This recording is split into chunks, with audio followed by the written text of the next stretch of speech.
Siamo qui con Chiara Zocchi. Dunque, qui leggiamo dalla biografia che sei una cantante, ma qui scrittrice perché hai fatto partecipazioni su riviste e quotidiani.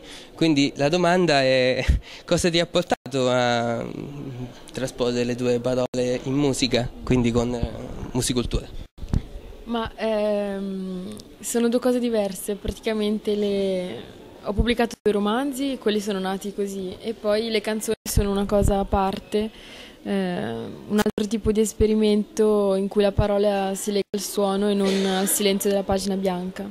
E come sei arrivata alla partecipazione proprio di musicultura, a questa scoperta? Ma per caso, perché ero con un gruppo di giornalisti a visitare le opere dell'Otto nelle Marche.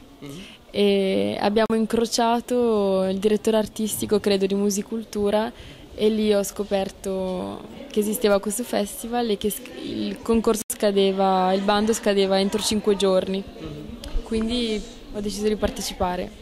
Così. E quali sono i tuoi riferimenti musicali che ti ispirano? Carmen Consoli, Billie Holiday e Eric Satie. Un'ultima domanda, cosa ti aspetti da questa partecipazione? Di perdere, di vincere l'ultimo premio. D'accordo.